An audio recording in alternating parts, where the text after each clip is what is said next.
The progressive waves and the stationery waves. ठीक है, यहाँ तक हमने कर लिया था।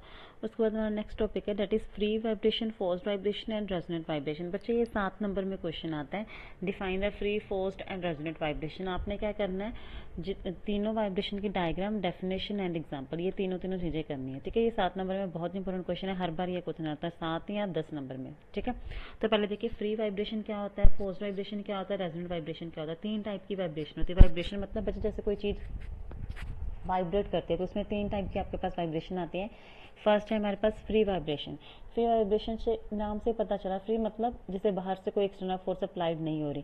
कैसी कोई भी आपके पास वाइब्रेशन जिसे बाहर से कोई एक्सटर्नल फोर्स अप्लाइड नहीं हो रही, बस स्टार्टिंग में हमने एक बार वाइब्रेट कर दिया, मतलब एक बार आपने फोर्स अप्लाई कर दी, उसके बाद बाहर से कोई फोर्स अप्लाई नहीं होगी, तब अगर वो वाइब्रेट करता रहे चीज़ तो हम उसे बोलते हैं कि वहाँ पे आपके पास वाइब्रेशन क्या है, फ्री है। मतलब there is no external force from the outside after the initial displacement and motion is maintained by the internal elastic forces are called free vibration। आपने ये डेफिनेशन करनी है कि ऐसी वाइब्रेशन जिसमें आपके पास बाहर से कोई फोर्स अप्लाई नहीं हो रही, बस एक बार स्टार्टिंग में इनिशियली हम फोर्स अप्लाई कर देते, उसके बाद उसकी इंटरनल फोर्सेस होती है जिसकी वजह से कोई चीज़ आपके पास मूव करती रहती है।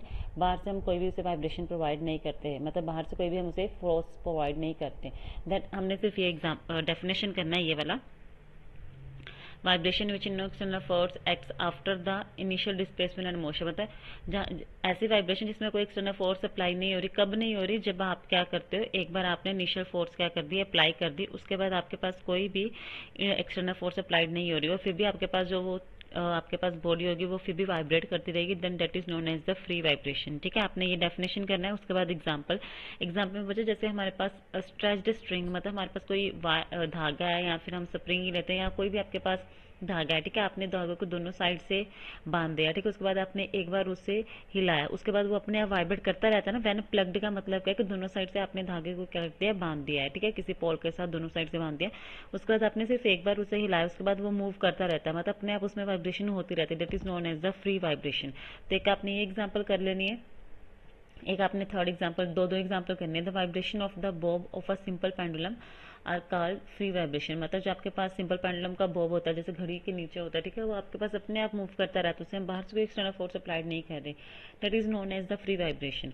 मतलब ऐसी वाइब्रेशन जैसे सिर्फ एक बार इनिशियली फोर्स अप्लाई करना पड़ता है, उसके बाद उसे मतलब इनिशियली उसे सिर्फ एक बार हिलाना पड़ता है, डिस्प्लेस करना पड़ता है, लेकिन उसके बाद कोई फोर्स बाहर से अप्लीकेबल नहीं होती। That is known as the free vibration. ठीक है, दो एग्जांपल हो गए, एक स्ट्रेच्ड स्ट्रिंग वाली होगी, एक आपके पास vibration of a bob of a simple pendulum, ये हो गया। ठीक है, दो आपने एग्जांपल करनी है, एक डेफिनेशन एंड ये वाली डायग्राम।